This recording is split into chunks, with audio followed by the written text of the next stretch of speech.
Hello नमस्कार और पहला दोस्तों, मैं विजय रावत रामनगर नैनीताल से। जो कि मैं आज मेरा हम जा रहे हैं कि कोसी नदी में नहाने के लिए। घर से निकल पड़े, फिर मेरी मम्मी और मेरी भांजी घास काट के भी ले आए थे हमारे खेत से।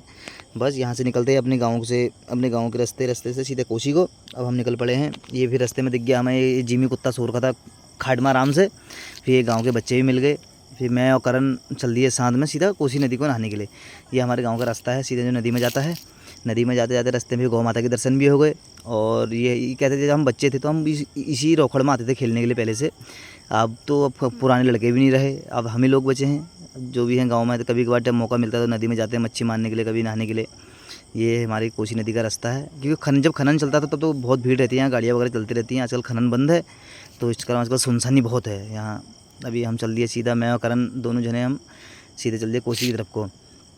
कोसी में गए। कोसी में फिर रोकड़ में हम ये हमारा जो कोसी है ना, पहले पलक कटान बहुत कम था, अब तो बहुत ज़्यादा कटान कर दिया है यहाँ नदी ने। अब जो बहुत चौड़ी भी हो गई है। कम से कम हमें हमारे घर से 2 किलोमीटर कम से कम है लगभग वो नदी। तो फिर हम पहुँच गए सीधा कोसी रोकड़ में। ये पहुँच गए हम फाइनली पानी के यहाँ पे। पानी को देख के इतनी खुशी होगी क्योंकि रामनगर में आजकल भावर एरिया है हमारा, भावर में गर्मी बहुत होती है।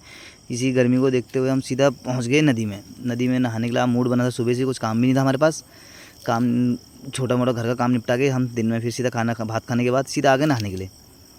बस यहाँ नदी का पानी देखते मतलब ऐसे ही डांस करने का मन भी हो गया। फिर इसी के साथ हम घुस गए सीधा पानी के अंदर। फिर रहा नहीं गया, बिल्कुल भी गर्मी इतनी थी कि रहा ही नहीं गया। फिर कम से कम 1.5-2 घंटा हमने फर्स्ट क्लास बढ़िया करके नहाया वहाँ नदी में। आज पूरी औसत पूरी हो गई यार। घर पर नहा के जो मज़ा नहीं आता, आज नदी में नहाने का अपना ही मज़ा है कि कई यार दोस्त भी हों तो मज़ा भी आता है। तो यहाँ तो फिर अकेले मैं और करण को लेके चले गया था मैं अकेले। बस फिर नहाया धोया हमने बढ़िया करके, मज़ा ही आता नहाने में। चलो आज का ब्लॉग यहीं ख़त्म करते हैं, मिलते हैं नेक्स्ट ब्लॉग में।